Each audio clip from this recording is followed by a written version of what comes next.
இந்த அரசியல் பயணத்தில் மிக மிக மிக முக்கியமான ஒரு காலகட்டத்தில் நாம் இருக்கிறோம். நான் ஏன் இதை இவ்வளவு அழுத்தமா சொல்றேன் அப்படின்னா, ஏதோ அழுத்தம் இருக்குமோன்னு நினைக்கிறீங்களோ? அழுத்தமா நமக்கா?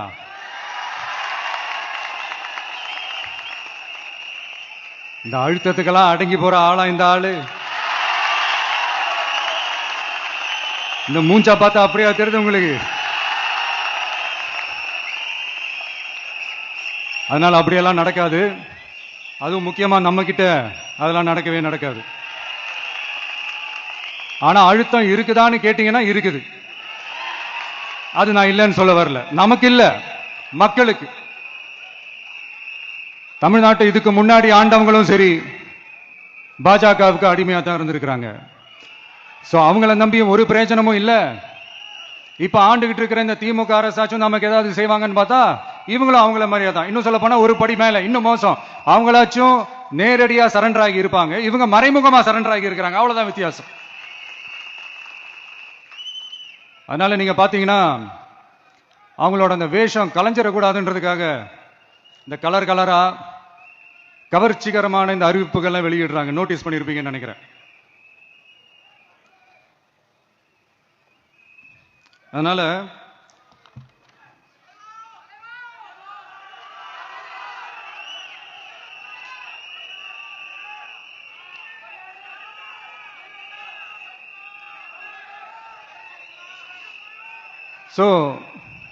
இவங்க எல்லாரும் இப்படியே இருக்கிறாங்களே, நமக்காக உண்மையா உழைக்கிறதுக்கு யாராச்சும் வந்துட மாட்டாங்களா அப்படின்னு மக்கள் ஒரு விதமான அதை வெளியில சொல்ல முடியாத ஒரு அழுத்தத்தில் இருக்கிற நேரம் இது. மாத்தி மாத்தி ஓட்டு போட்டு ஏமாந்து அவங்க இப்ப நம்மள நம்புறாங்க.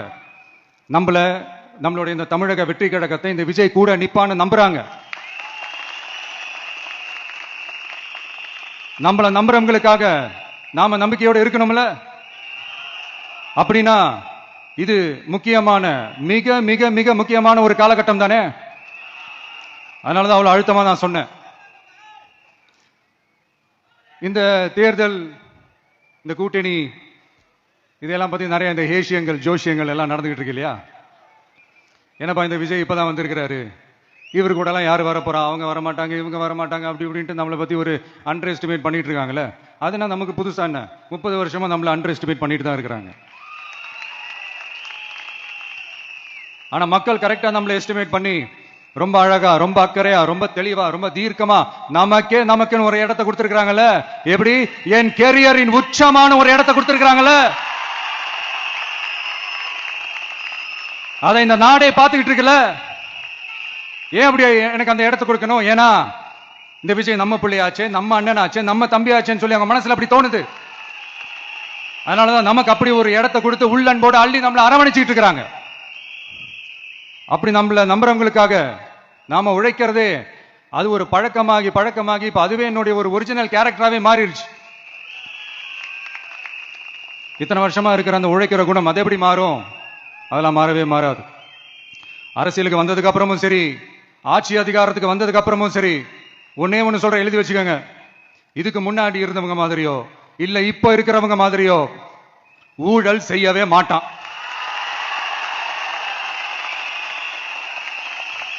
ஒரு பைசா தொட மாட்டான். எனக்கு அது அவசியமே இல்லை. புரிஞ்சுங்களா உங்களுக்கு? எனக்கு அதை தொட வேண்டிய அவசியமே இல்லை. ஒரு துளி ஊழல் கரை கூட படியவே படியாது, படியவும் விட மாட்டான். நீங்க கேட்கலாம், இது என்ன சினிமாவா, இது என்ன முதல்வன் படமா, ஒரே நாள் நம்ம இவர் எல்லாத்தையும் கிளீன் பண்ணிடுவாரான்னு நீங்க கேட்கலாம். ஓகே, பிராக்டிகலா அது பாசிபிள் இல்லதான். But it is a process, right? It is a process. இப்படி எதுக்குமே ஆசைப்படாத ஒருத்தன் அரசியலுக்கு வர்றான் அப்படின்னா, அவன் கண்ணு முன்னாடி ஏதாவது ஒரு தப்பு நடக்குது அப்படின்னா, அவன் கண்ணு முன்னாடி ஏதாவது இந்த மாதிரி ஒரு ஊழல் நடக்குது அப்படின்னா அதை பார்த்துக்கிட்டு அவன் சும்மா இருப்பான்னு நினைக்கிறீங்க?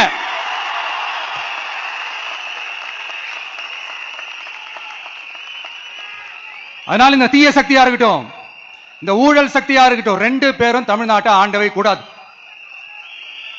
அப்படிப்பட்ட இந்த கட்சிகளை உண்மையா தில்லா எதிர்க்கிற அந்த கட்ஸும் கெத்தும் நம்ம கிட்ட மட்டும்தான் இருக்கு. அதனால நீங்க என்ன சூழ்ச்சி நம்ம மேல பண்ணாலும், என்ன அழுத்தம் நீங்க கொடுத்தாலும், இந்த அடங்கி போறதுக்கோ, இந்த அண்டி புழைக்கிறதுக்கோ, இல்ல இந்த அடிமையா இருக்கிறதுக்கால நம்ம அரசியலுக்கு வரல.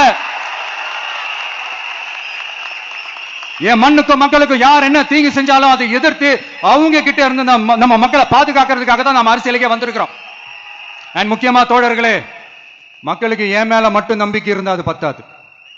என் கூட டிராவல் பண்ற என்னோட எல்லா தோழர்கள்கிட்ட அந்த நம்பிக்கை வரணும்.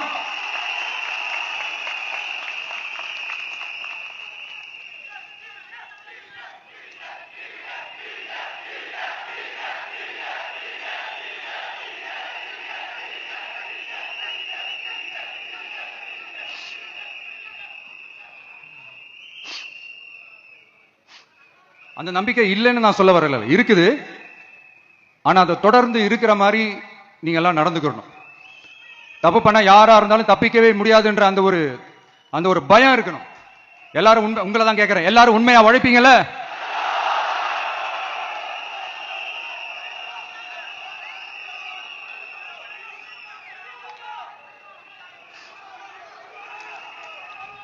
யாருக்காகவும் எதுக்காகவும் நம்மளோட அரசியல காம்ப்ரமைஸ் பண்ணிக்கவே கூடாது, செய்வீங்கல்ல?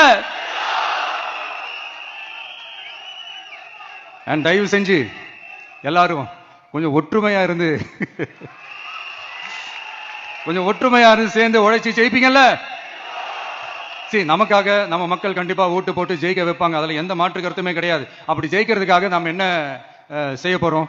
மக்களிடம்னு செல்னு அறிஞர் அண்ணா அவர்கள் சொன்னதை ரொம்ப டீப்பா சின்சியரா அடாப்ட் பண்றதோட மட்டும் இல்லாம நம்மளோட அரசியல்ல அதை செயல்படுத்தணும். அதுதான் முக்கியம். ஏன்னா இப்ப அரசியல் இருக்கிறவங்க அண்ணாவை மறந்துட்டாங்க.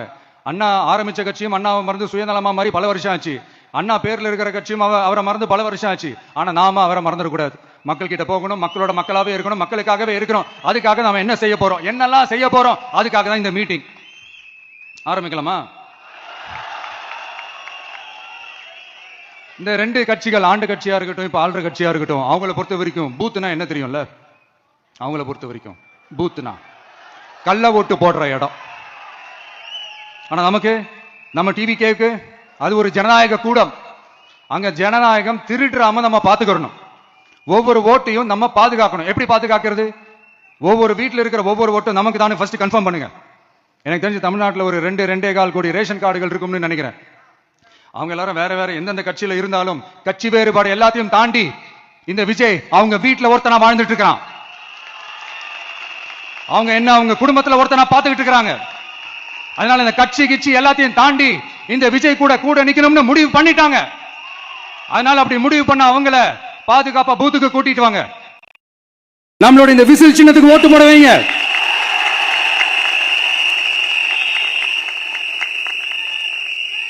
ரொம்ப அழகா இருப்ப பாரு. ஒன்றியம், நகரம், பேரூர் பகுதி கிளைன்னு இங்க வந்திருக்கிற நம்மள எல்லார் நிர்வாகிகளும் தான் நம்ம கட்சியினுடைய ஆணி வேர்.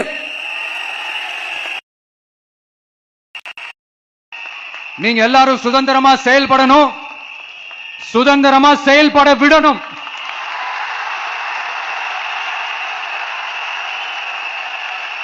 நீங்க ஒவ்வொருத்தரும் எனக்கு முக்கியம்.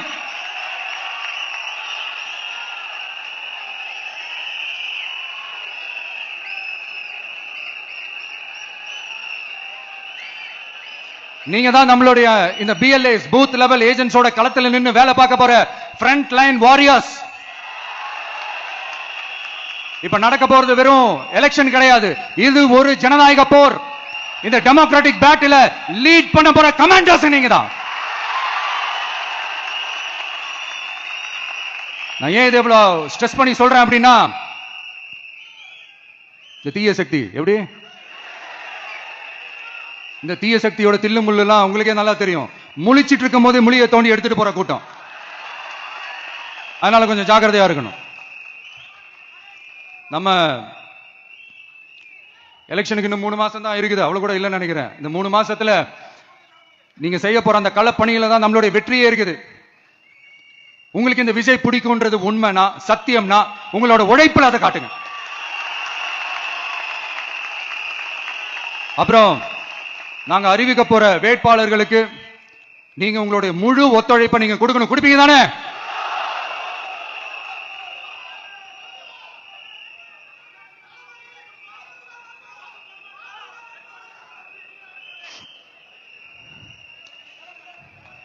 உங்க எல்லாரையும் ஒரு எனர்ஜைஸ் பண்ற மாதிரி உண்மையா நடந்த ஒரு கதை ஒண்ணு சொல்றேன்.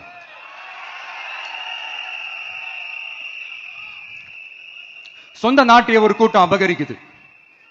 சொந்த நாட்டிலேயே இருக்க முடியாத அளவுக்கு ஒரு நெருக்கடி ஏற்படுது. சோ வேற வழி இல்லாம அந்த நாட்டை விட்டு வெளியே போய் வேற ஒரு இடத்துக்கு போய் காடு மலை அப்படி இப்படின்னு சுத்தி மறைஞ்சு வாழ வேண்டிய ஒரு சூழ்நிலை ஏற்படுது.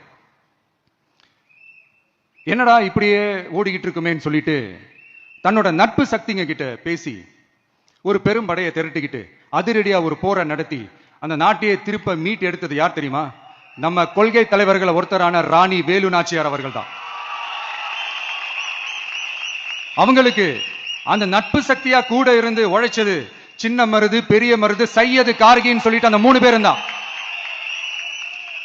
ஆங்கிலேயர் படை, ஆற்காட்டு படை மாதிரி அந்த 2 பெரும் படையை அடிச்சு துவம்சம் பண்ணிட்டு அந்த நாட்டியை திருப்பி மீட் எடுத்தது வேலு நாச்சியார். அன்னைக்கு இருந்த ஆங்கிலேயர் படை, ஆற்காட்டு படை மாதிரி இன்னைக்கு என்னென்ன படை இருக்குதுன்னு உங்க எல்லாருக்குமே நல்லா தெரியும். அதனால அந்த 2 படை மட்டும் இல்ல, இன்னும் எத்தனை படை வந்தாலும் எதிர்த்து நின்று ஃபேஸ் பண்றதுக்கு ஒரு நல்ல தலைமையும் இத்தனை சக்திகள் என் கூட இருக்கும் போது, இத்தனை சின்ன மருது, இத்தனை பெரிய மருது, இத்தனை சையது கார்கிகள் என் கூட இருக்கும் போது நம்ம நாட்டை நம்மளால மீட்டெடுக்க முடியாதான?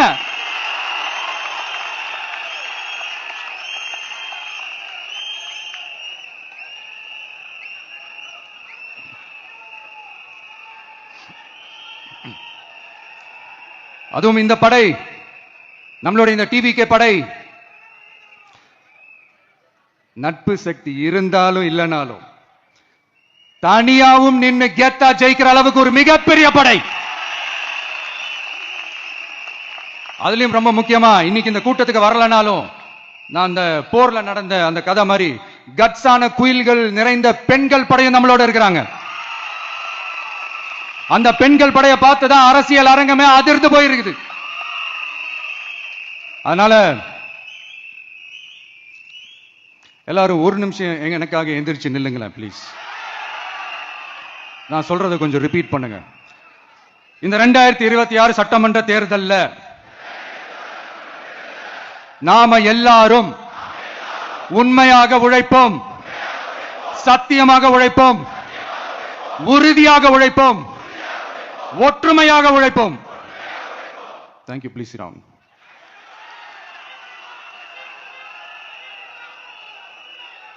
உங்களோட இந்த வார்த்தையை நான் மனப்பூர்வமா நம்புறேன். நான் ஏற்கனவே சொன்ன மாதிரி இந்த வரப்போற தேர்தல் இதுவரைக்கும் தமிழ்நாடு பார்த்திராத ஒரு வித்தியாசமான தேர்தல். நம்மளுடைய படை வரிசையும் அப்படிதான், ஒரு பவர் பேக்ட் ஃபோர்ஸ். இவ்வளவு நாள் இதை நாம மட்டும் தான் சொல்லிக்கிட்டு இருந்தோம். இப்ப கொஞ்சம் கொஞ்சமா அதை வெளியில சொல்ல ஆரம்பிக்கிறாங்க. என்னடா இந்த விஜய் கூட இருக்கிற ஃபோர்ஸை பார்த்தா சாதாரண ஃபோர்ஸ் மாதிரி தெரியல, மிலிட்டரியோட பெரிய ஃபோர்ஸா இருக்குது, வரப்போற எலெக்ஷனை கணிக்கவே முடியல, அப்படி இப்படின்னு சில குரல்கள்லாம் கேட்க ஆரம்பிக்குது. கணிக்கவே முடியலன்னு அவங்க வேணா சொல்லலாம், ஆனா மக்கள் ஆல்ரெடி கணிச்சு முடிச்சுட்டாங்க.